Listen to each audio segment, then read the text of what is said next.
Olá, meu querido, bem-vindo a mais uma aula do curso de eletricista profissional aqui da Engie. Vimos na aula anterior sobre os DPS, dispositivo de proteção contra surtos. Apresentei todos os detalhes quanto a esse componente e também daqui a pouco nós vamos colocar a mão na massa e vamos começar a instalar tudo o que a gente viu, disjuntor, DR, DPS, tudo que a gente viu, daqui a pouquinho a gente vai começar a instalar. Porque agora nós vamos falar sobre os tipos de barramentos. Monofásico, bifásico, trifásico, barramento de neutro, barramento de terra. A gente vai falar sobre os modelos, como se usar, se pode cortar, se pode ter mais de um barramento no mesmo quadro de distribuição e várias outras dúvidas e dicas eu vou passar para você também, tá bom? Os barramentos, eles são componentes essenciais para facilitar a distribuição dos circuitos dentro do quadro de distribuição. Tirando também que ele aumenta a segurança na distribuição e, principal, ele melhora a conexão elétrica entre os disjuntores, isso para barramentos de fase, tá? É super comum a gente ver um quadro, com uma distribuição feita através de jumpers. Isso pode ser feito também, não está errado. Porém, além de mais demorado, gastar mais material, pode causar mau contato, e com isso nós temos um ponto de aquecimento dentro do quadro de distribuição. Então, particularmente, eu não gosto muito de ficar fazendo jumpers, tá? Usando os cabos quando nós temos uma distribuição horizontal, ou seja, uma alimentação em linha de disjuntores. Tirando também que muitos eletricistas não têm noção do dimensionamento e acabam fazendo esses jumpers com cabo de seção nominal baixa, ou seja, com a bitola inferior, o que futuramente vai dar uma sobrecarga, e com isso aparecerão os problemas. Agora sim, uma visão mais detalhada dos barramentos. Olha só isso aqui. Esse aqui é um modelo de barramento monofásico. Nós podemos observar que por fora é um material plástico que serve como capa isolante. E dentro dele temos apenas uma barra de cobre reta, que no caso é a parte condutiva. Retirando essa barra de cobre, podemos perceber que ela é parecida com um pente. Daí veio aquele nome, barramento tipo pente, Agora digamos que vamos precisar trabalhar com duas fases. No caso, vamos usar disjuntores bipolares ou até mesmo disjuntores unipolares, porém em fases diferentes. Como que eu faço, André? Eu tenho que usar dois barramentos monofásicos um atrás do outro? Não, gente, nesse caso a gente usa o barramento bifásico. Ele também possui uma capa isolante, porém observando mais de perto, a gente vê duas barras de cobre. E olha só, aqui dentro elas estão separadas, ou seja, as barras elas não entram em contato uma com as outras. Elas são isoladas. Logicamente, se eu ligar uma fase em cada uma dessas, não haverá curto entre as duas fases. E retirando essas barras aqui de dentro da capa, olha, a gente vê que uma barra é reta e a outra barra é uma barra meio que moldada. Isso é proposital, afinal os dentes do barramento eles precisam estar alinhados na hora de conectar nos disjuntores para dar o melhor aperto, E por fim, da mesma forma, nós temos o barramento trifásico, no qual vem a capa isolante também, só que agora dentro dessa capa nós temos três barras de cobre separadas entre si. Dessa forma eu consigo ligar três fases distintas e continuo sem ter curto-circuito, afinal as barras estão isoladas entre si. E retirando as barras daqui de dentro, nós temos novamente uma barra reta e mais duas barras moldadas para dar o alinhamento da conexão. É simplesmente uma peça projetada mecanicamente para distribuir a eletricidade da melhor forma possível e o principal, com segurança. Aí vem algumas perguntas que eu sempre recebo sobre barramentos tipo pente usado para fases, Primeiro, André, eu posso cortar o barramento se eu precisar? Sim, você pode cortar a quantidade de dentes que você precisar.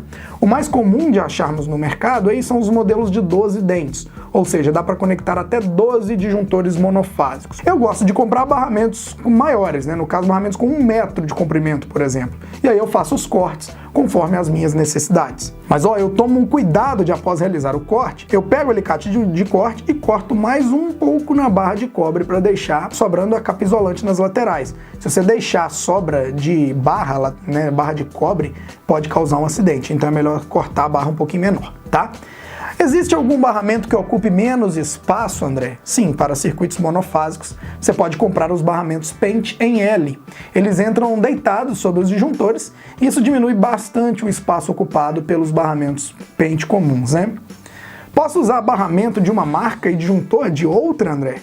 Pode, mas é preciso cuidado, tá? Aqui eu tenho um barramento da Schneider, que ele é mais longo do que esse outro modelo aqui que é da Legrand. Note que o disjuntor da Schneider, o barramento deles entra super bem e dá um ótimo acabamento. Mas se a gente pegar, por exemplo, o disjuntor da GE, e o barramento da Schneider, eles não dão um bom acabamento. Então eu recomendo testar a compatibilidade entre as marcas e padronizar as suas obras, beleza? Quantos amperes, né, em média, suporta um barramento pente, André? Isso vai depender da espessura da barra de cobre dentro dele, né? Mas em média, os modelos mais vendidos no mercado, eles suportam entre 60 e 80 amperes, esses barramentos que eu estou mostrando. Nesse caso, eu recomendo sempre comprar o barramento de acordo com a corrente total do seu QDC. Se a sua proteção geral é de 63 amperes, logicamente um barramento de 80 amperes vai suportar, né? Ele está dimensionado para isso. Se o seu disjuntor geral, né, do quadro de distribuição, ele é de 100 amperes, aí está na cara que um barramento de 80 amperes já não vai servir. Então é necessário buscar um barramento maior, né, ou até mesmo mudar a configuração do quadro para o modelo, por exemplo, com barramento vertical, que é o barramento espinha de peixe. Mas a gente vai falar nesse espinha de peixe, né, que a gente tem um modelo do quadro que eu tô dando spoiler, mas eu vou mostrar montado esse quadrinho aí no final do módulo. Em média, quando a corrente geral do quadro ela ultrapassa de 80 amperes, aí eu recomendo usar o modelo que é o famoso espinha de peixe, tá? Mas só quando ultrapassa 80 amperes ou você precisa de muito espaço. E logicamente ele tem mais espaço que os quadros de PVC. E eu confesso que eu só uso dele quando a gente tem alguma instalação trifásica ou acima de 80 amperes. No geral, eu prefiro sim os quadros de PVC, que é o caso da nossa casa aqui do curso, né? Para fechar com chave de ouro, nós temos aqui também os modelos de barramento a parafuso usado para os cabos de neutro e terra. Esses aqui já não possuem isolação, afinal, em situação de uso normal, o potencial nesses barramentos, nessas barras, é zero. Então os barramentos podem ficar expostos dentro do quadro, tá? Uma curiosidade é que muitas marcas de quadro de distribuição, elas não mandam um barramento de neutro e nem barramento de terra. Dessa forma, nós precisamos comprá-los separadamente, tá? Aí vem a dica. Primeiro, observe o espaço que o quadro oferece para encaixar os barramentos de neutro e de terra, tá? Afinal, não adianta comprar um barramento gigante que não cabe no quadro. E depois também observe a capacidade de disjuntores que o quadro suporta.